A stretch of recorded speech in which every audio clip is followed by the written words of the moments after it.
Before somebody takes advantage of you, ask. Amen. There's a balance to it. So if somebody says, I'm led by the Spirit for pastors here, you see, it's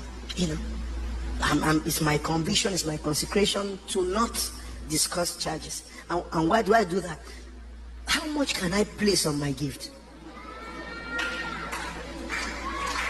So I'll come, and because I understand that my ministry is twofold, primarily to minister unto the Lord. That's the first calling of every minister. Say, to minister unto the Lord, and then his people.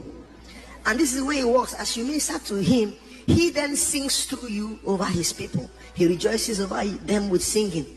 So my understanding has always been, okay, if a church invites me to come minister, they are doing two things. First, come and minister to God and to his people. My own understanding, and let me say this before I trend on Twitter, because people will take it and tell Pastor Nat, say, no. My understanding is, when you say to me, come and minister to God, I can't charge God to minister to him. How much did he charge me for his blood on Calvary? The blood that is the very reason for my ministry. So it's a personal consecration, and it has worked for me. So why leave what is working? See, if I share some of my testimonies, people will be jealous. Oh, I don't even want to go there. Strange things. As I am a living testimony by God's grace of what it means to be on God's payroll.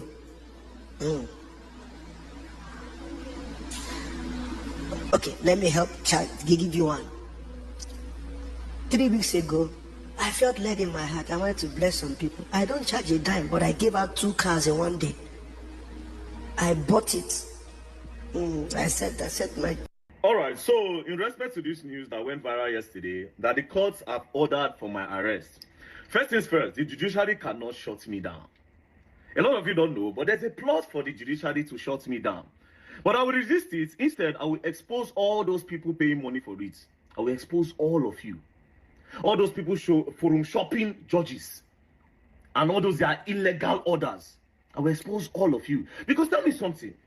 How can a man have 6 cases in front of one magistrate in one day? One lawyer have 6 cases in front of one magistrate in one day, and on that same day the judge ordered for my arrest. On that same day, after they told him, because my lawyer told him that this guy is not in Nigeria. My lawyer also told them that I have case in that same court and I have never missed a day. The lawyer told him that. As a matter of fact, I was even in China when they filed for that case. So I'm not around. And you're ordering for my own arrest, and I'm not even around. Not just that, on that same day when they ordered for my arrest, that was yesterday. Another court in Nyanya, High Court in Nyanya, is also issuing an injunction that I should not talk about Mercy Chinwo and Iziti matter again. Meanwhile, these other magistrates that ordered for my arrest have also issued an injunction that I should not talk about this case. Now, the one in Nyanya that issued that injunction was also a magistrate. He was recently made judge. He was also a magistrate. He was recently made judge. Now, again, if you go through their case, the affidavit is very scanty. No reasonable person will give an order based on that affidavit, based on that case where they file. And they look the case and I'm like, what's going on here? Not just that, this ex parte that you people pass, this ex parte order, what did they call them? I thought the NJC, I've stopped that, I put a stop on that, and I've warned all judges to not do that ex parte thing anymore. So why is this judge in Nyanya, why is he doing it? And why are they trying to do it? This ex parte thing. So the NJC, is it that you don't have, the law does not stand? I mean, you put a stop to this, why are they trying to do it? So listen to me, like I said, the judiciary cannot shut me down. Instead, all those people paying for it, I go expose all of them. I don't get that time. That being said, I know what they look for. You understand? They want the news. Oh, very dark man came to Nigeria, because their plan will be, if I come to Nigeria, maybe they handcuff me. They handcuff me, people go say, yes, oh, Messi don't win and all that, blah, blah, blah, blah, blah, blah. See, the truth is that even if I come to Nigeria now, and they handcuff me, listen, it still does not change the truth. Yeah, Chinwo's issue. We had so many issues over the years from the... Nobody, they fear anybody. Hey, my country people, Chinwo record label saga. Stick around to the end and hear what is going on. Thank you so much. So guys, let's dive right to the news. Bada. I'm sure there's a lot of things to say. And of course, Gang, who is also in radio, we can talk about this. There's been so many issues over the years from the P-Square brothers to Chinwo's issue. We had Kiss Daniel, who he had to change the spelling of his name to Kiss. Kiss, exactly. And then we also had Runtown, who was run out of town musically because of all of this. You've been waiting to say that, I'm sure. So let's dive into it. Let's define what royalties are, because I feel a lot of Nigerians don't understand it, and once there's a buzz in social media, everyone wants to say something without really understanding what royalties are. I want to start with you, because you deal in television and media and work in music as well. And music. Okay. So can you help define it in the simplest term possible? So royalties are the payments or the revenues that recorded or music that is performed live or written down, right, earns from usage by third parties over time. So typically, music will belong to a number of entities. Usually, you would have record companies who own some of the publishing. You would have songwriters, the creatives, the producer, the songwriter, the singer. So there's something called the split sheet, right, which is a document that says how much each of those individuals contributed. Oh, contributed. Yes. Okay. So their revenues, their share of revenue is always proportional to the contribution they made. Oh, okay. So on the split sheet, the contribution they made. So if the three of us make a record, make a song, and I sing a verse, you sing a verse, he sings a verse. Yeah. But you sing the chorus as well, and you produce. I get more shares. So you get more points. We call it, we get more points, like percentages. So say you get 60%. I get 20, he gets 20. All right? So the points that are documented on the split sheet is how payment, when what we call the mechanicals are calculated, right? So let's say the music gets on DSPs, digital streaming platforms, the Apple Musics of this world, the Spotifys of this world, the Audio Marks and co. At the end of the month, right, those people calculate their revenues from ad revenue, from streaming, the subscription that the people who streamed paid. And then they give you a share of listens, right? So if our song got that month, say 0.5% of total listens, he gets about 4.5% of total revenues. Right?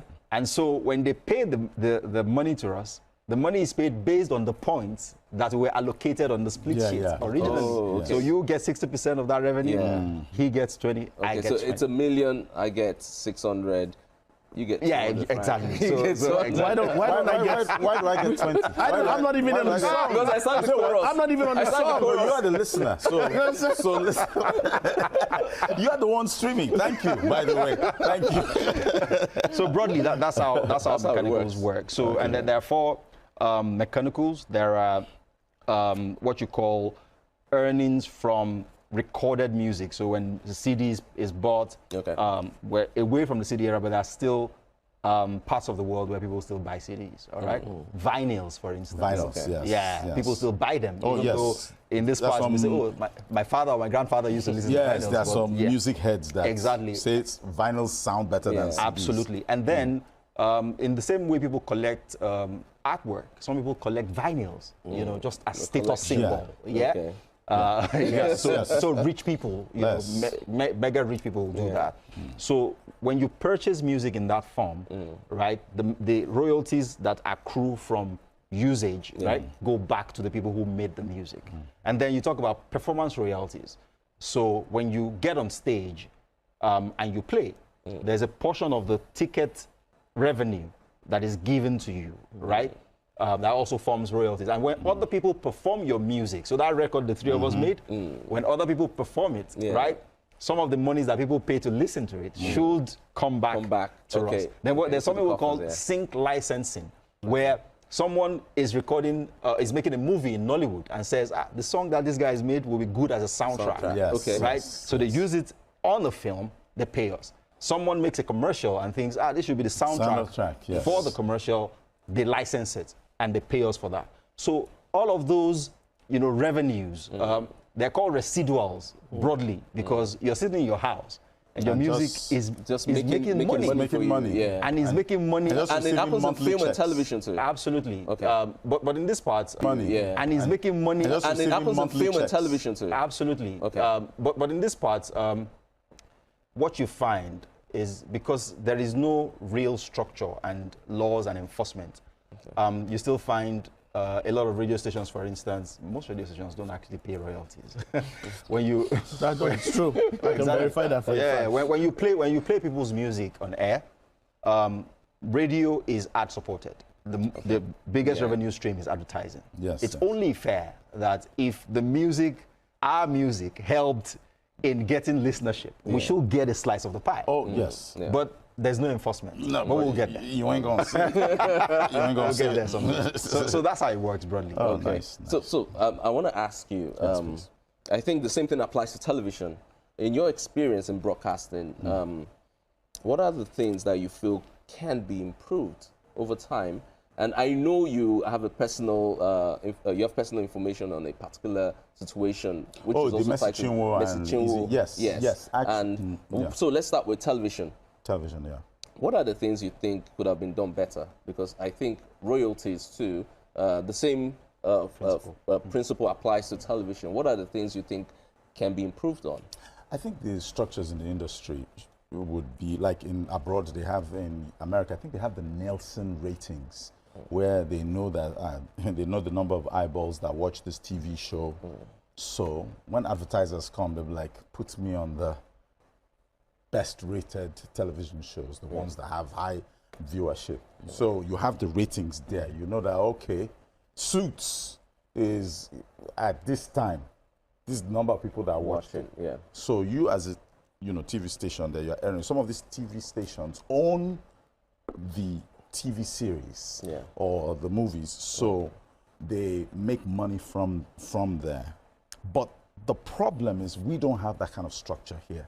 We don't know how many people watched Super Story, watched Who Wants to Be a Millionaire, watched Big Brother. I think they know because Big Brother is a cable-based production whereby they know how many people watch. It's digitalized. Yes, they know that. So it's easier, but for terrestrial TV, if we put, like right now, I don't know if you guys know how many people are watching now based on, I don't think so.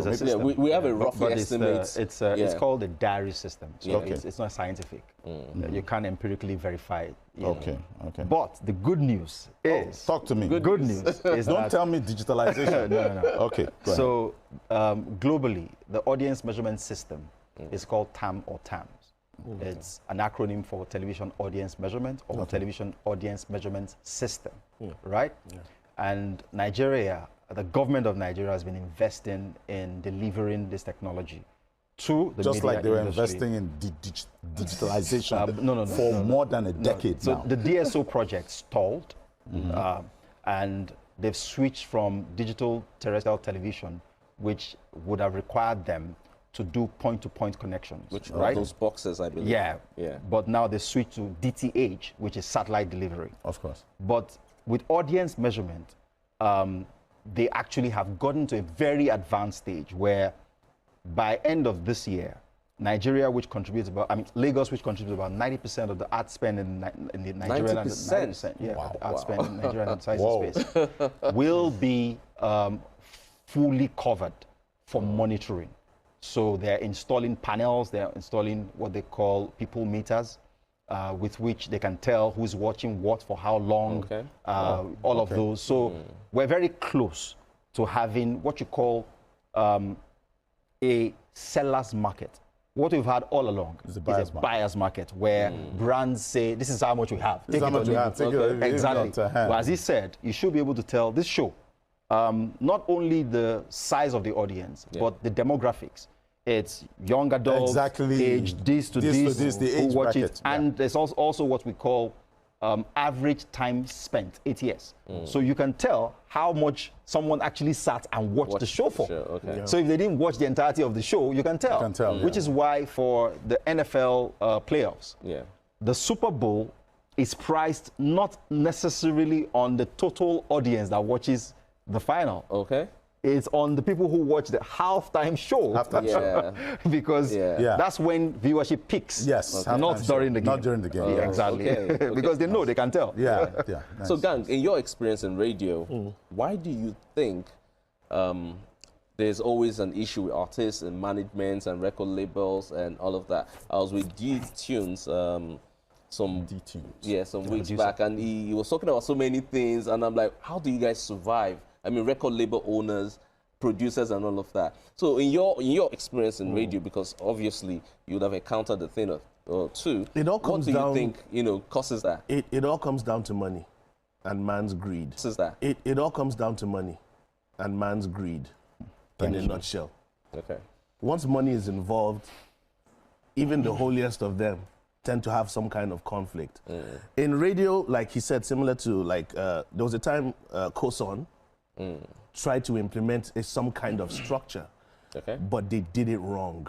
I remember they approached my brand at the time and were saying, you guys have thrived off Nigerian content. You owe us just an example, you owe us 2 billion naira. Very annoying. Do you understand? They'll come and start saying, when did you establish this station? And from now, so you guys owe us 2 billion naira. If not, we'll call blah, blah, blah and shut you down. You know, that process. So where do you expect me to get 2 million naira from? And then when we give you the 2 billion, it was 2 billion, they said. When we give you the 2 billion, how are we sure it's going to get to the artists? To the artists, yeah. So let me tell you what happened. Inside story. It was just like, you know what? Delete all Nigerian music on our platform. The Americans that we're playing, they don't get royalties from Africa because they don't register Africa as part of their engine. Do you understand? Yes. So they don't get royalties from Africa, so we can play their stuff.